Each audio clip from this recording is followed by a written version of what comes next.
I'm about tired of Tyler Reddick winning these fucking races. I think our neighbor, Yeah, well, fuck he's that. having a good year Fuck so that far. guy. Fuck that guy. We love you, Michael. Yeah. Welcome back to the Highline. It's episode 182, as we said in the intro. Ice cold Dr. Pepper. Ice cold Gorilla Mind. Yeah. Shout out Gorilla Mind. Yeah, we're coming back at you with another episode today about what may be the worst race of the year. Is Tyler Reddick, could his new name be White Frost? No, Gorilla Mind, White Frost, very good. not bad. It's not as good as a grape. Stay frosty. What movie is that off of? Fuck, I don't know. It's too early for this. Yeah. But Tell me about it. It's COTA. It is Sparta. It Yeah. was a war going on out there from about 10th place to about 25th. Was there? Yeah. I didn't see it on the TV. I guess you were on your phone trying to get some booty. That race was awful. It wasn't that bad. It was pretty bad. Nah, I It was- thought it was actually pretty decent. The best part of the race was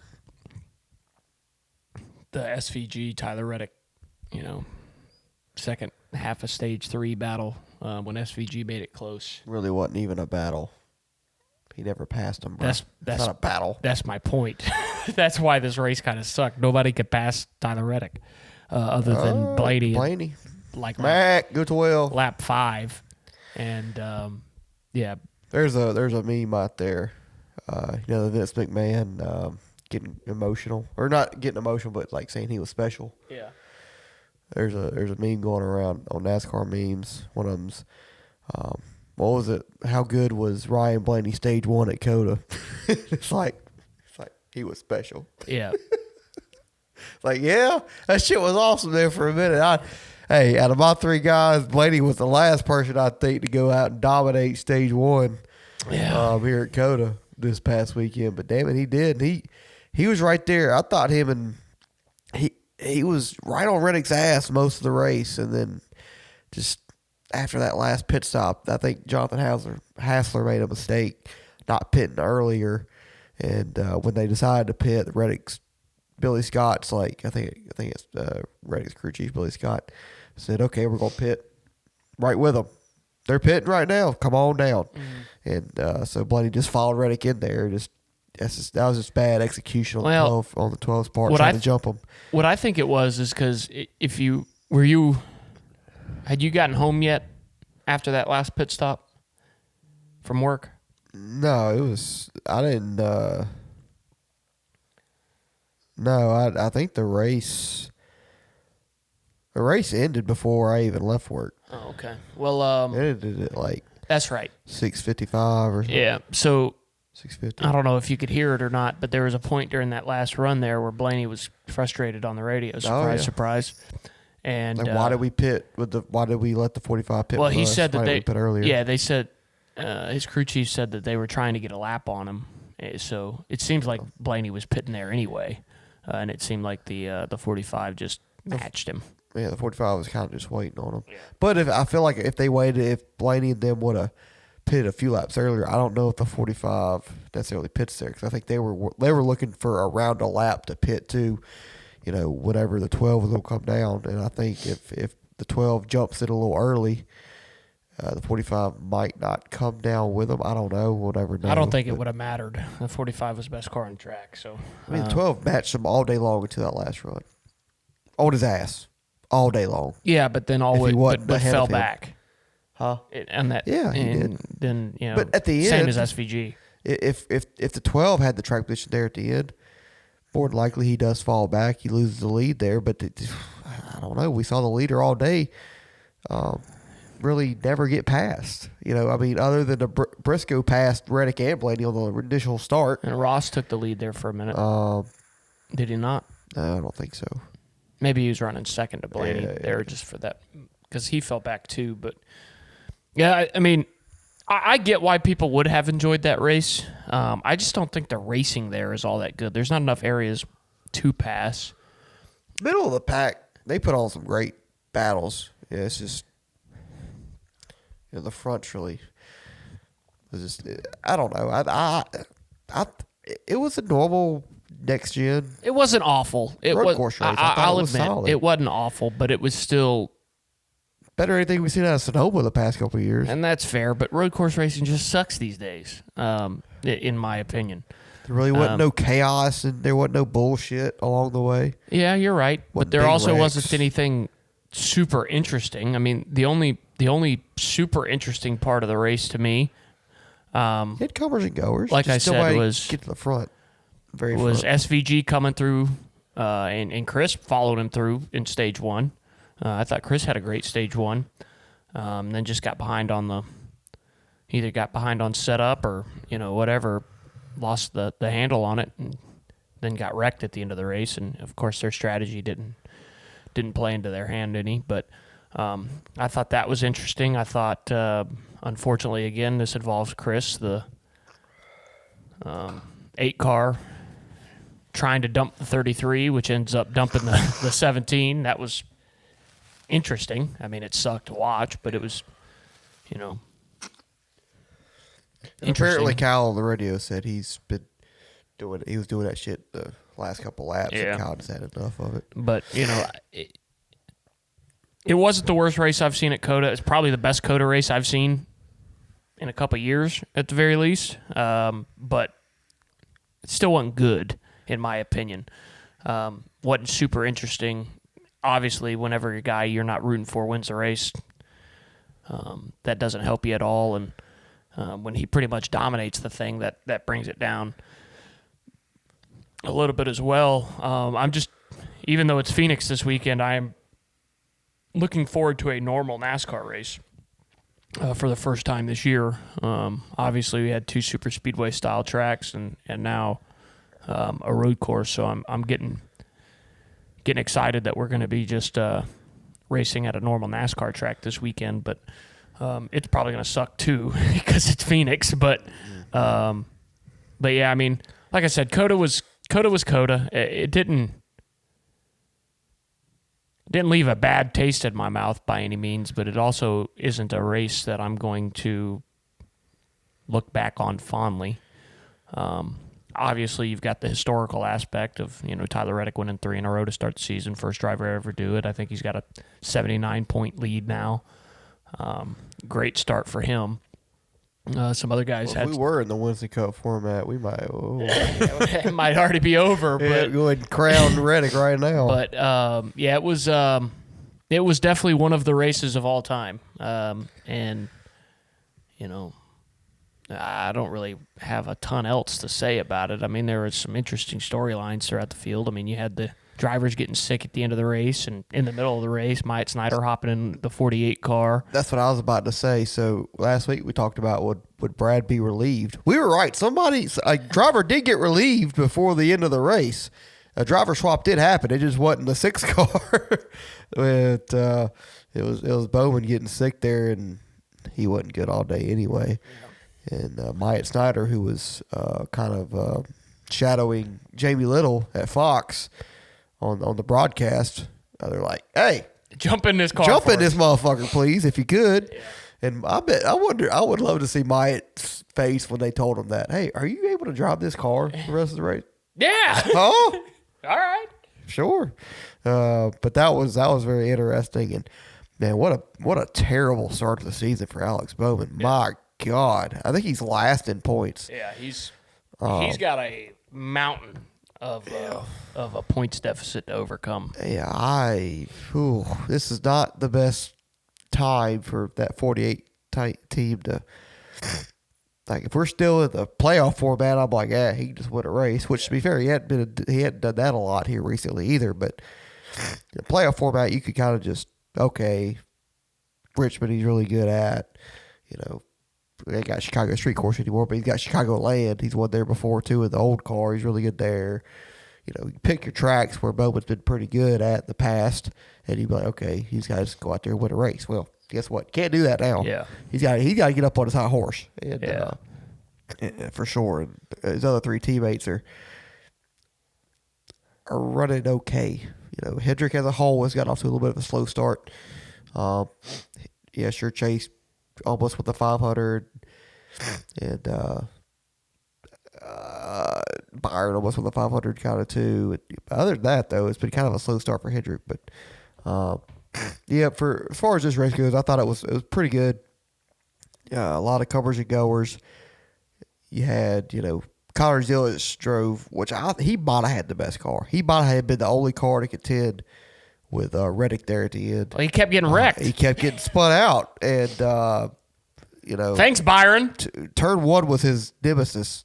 You ought to think, thanks, Denny. It was Denny's fault. Byron shouldn't have been there. Okay. That was the second time. That's when he was restarting fourth. Yeah. Him and Zane Connor and Zane were the guinea pigs on that situation. But who did he get spun out by the first time? I don't remember. I forgot who spun him out the first time. It was turn one as well. Yeah. But yeah, overall, it was probably a tough weekend for Connor. I mean, from getting just straight up dumped in the O'Reilly race from shocker.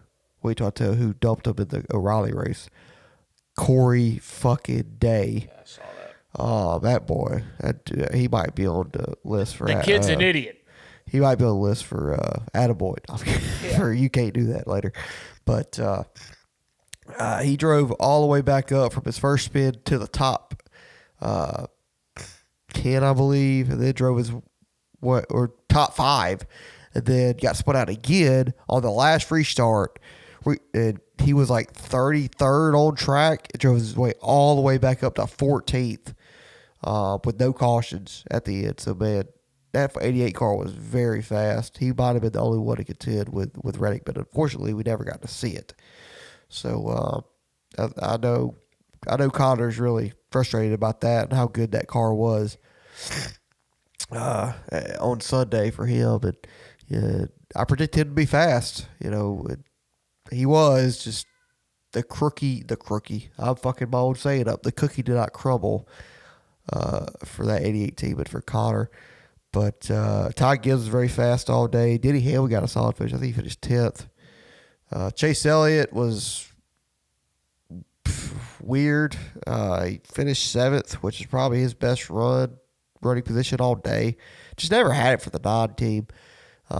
Immediately on the start, he fell back, and then he just kind of ran 12th to 15th all day, and then got a tire advantage there on that last caution. Had a great pit stop and was able to pass some guys on those fresher tires to get a solid top 10 at the end of the day. So then Chris, obviously, he struggled at the end of the race. Was pretty good at the start. And just he probably would have finished 15th.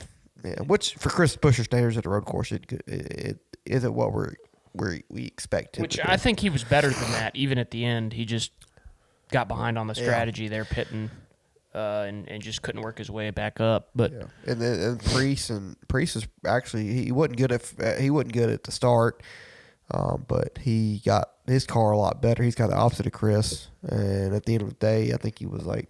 Same thing, got behind on the strategy. They were running 9th and 10th when that last caution came out, and they pit and got just stuck back there 17th, 18th, and couldn't go anywhere. Yeah. He still got did that where he finished? I think he finished 18th. 18th, okay. So, yeah, he actually was doing decent at the end of the race. Like you said, that last restart didn't go as planned for them. And Brad finishing 20th, that's pretty good, all things considered, for that 6 car. He was last on track a few times. Which I think throughout the race. I think he was just kind of riding around first couple stages, just trying not to break himself. Maybe. But top 20 for Brad's pretty good, especially at a road course. And of course, Blaney, man, he was probably the only car that contended with Reddick for more than half of this race, and then just that last run kind of just fell off. And got passed by SVG on the restart, and then just kind of slowly started getting passed by some of the guys on fresher tires at the end of the race, like Bell and Ty Gibbs and Larson and Chase there.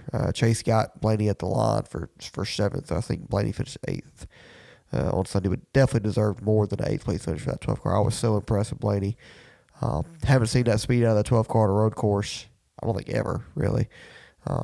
I know he won that Roval race in 2018 with Jimmy. Thanks, Jimmy. Yeah, thank you, Jimmy.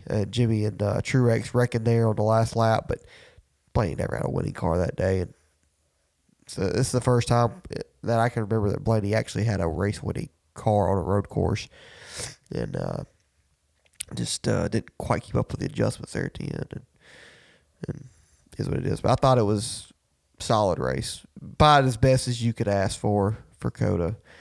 The only thing you could ask for a little bit more is maybe a little bit of a better finish, maybe a little bit more passing for the lead throughout the race. Whoever the leader was, they were probably going to lead most of that stage or most of that fuel run or whatever. It was just so hard to pass, especially up front. So, but I thought throughout the middle part of the pack, I thought it was actually pretty good racing. You could move it through the field. You had some beating, you had some banging. That's about all you can ask for in a next gen road course race. So I thought it was good. I give it a 6 out of 10. I wasn't disappointed in the racy aspect of it. Fox, on the other hand, they sucked. They sucked yet again. Mike Joy thinking that Carson Far was dead in the stands on that last lap was. Did you see the video I sent you? I sent you the Instagram reel last night.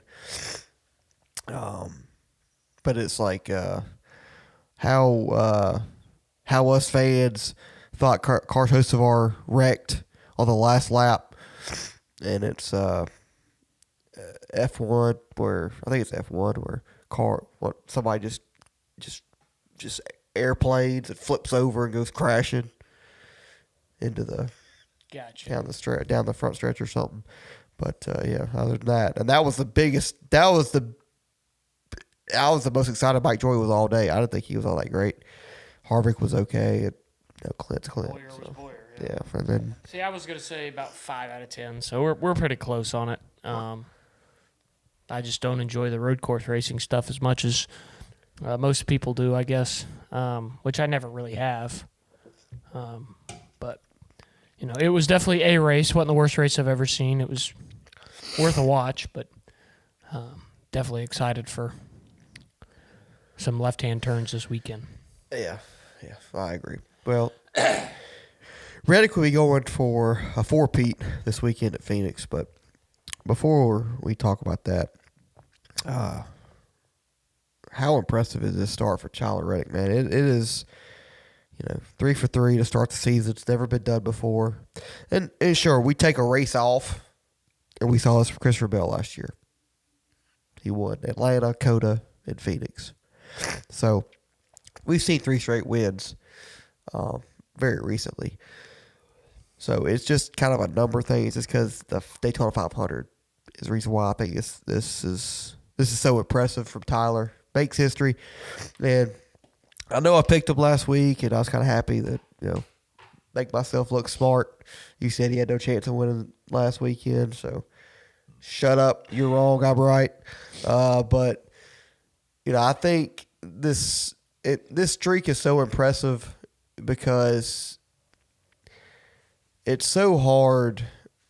First off, it's so hard to win drafting style tracks back-to-back weeks. That's very difficult. You can win one, sure, and you can win a road course, especially at one of his best tracks, which was COTA, which is why I picked him last weekend. But sure, you have to have a lot of luck on your side. He had a lot of luck at Daytona and Atlanta, but you still got to execute when you have the good luck.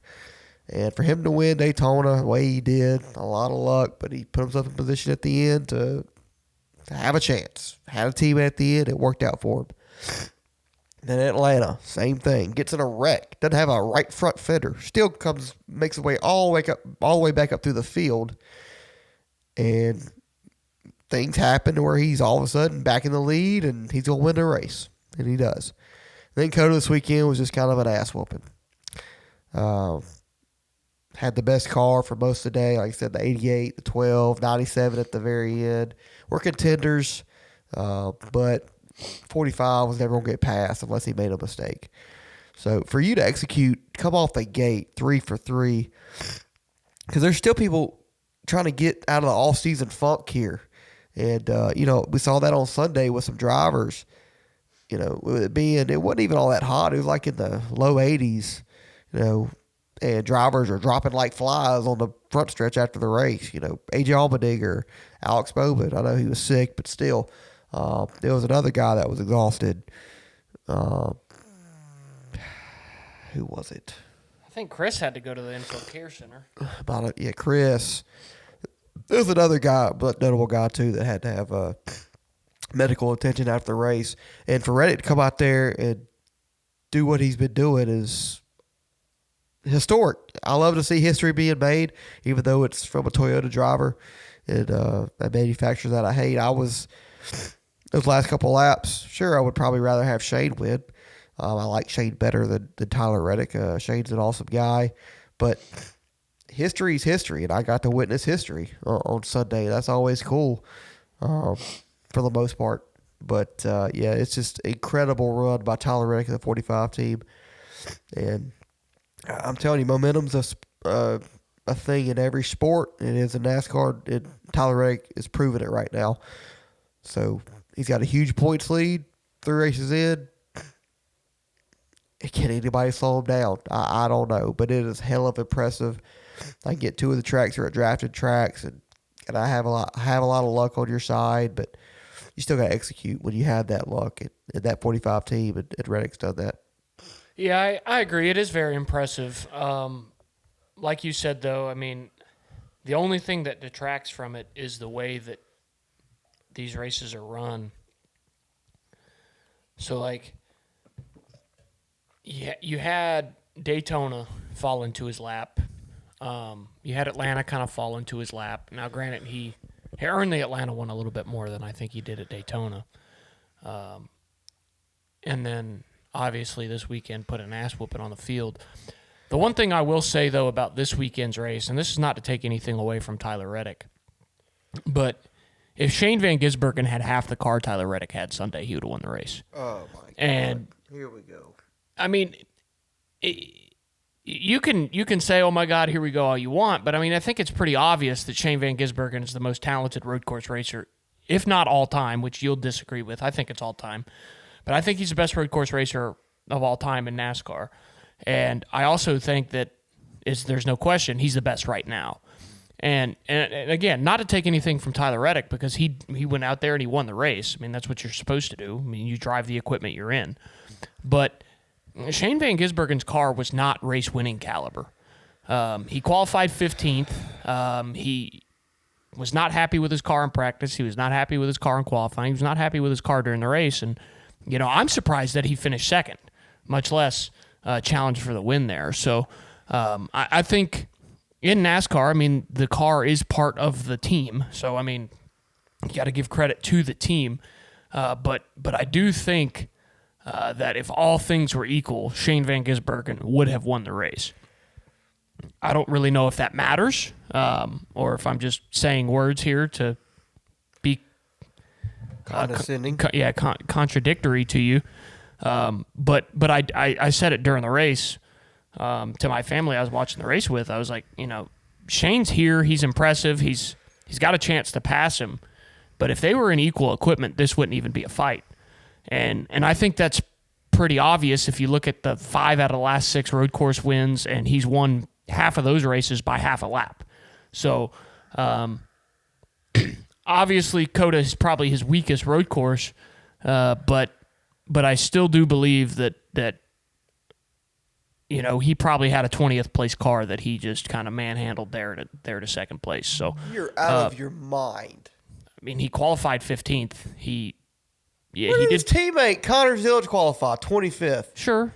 And that was a lot of talent too, and he probably had the best car other than Reddick. And if he would have not been wrecked at the end of the race, he probably would have won the race. Ross qualified second and ran top 5 most of the race. That's his teammate. That's his other teammate. Come on now. Sure. I don't think the car was set up well for the racetrack. I don't. What about on Saturday?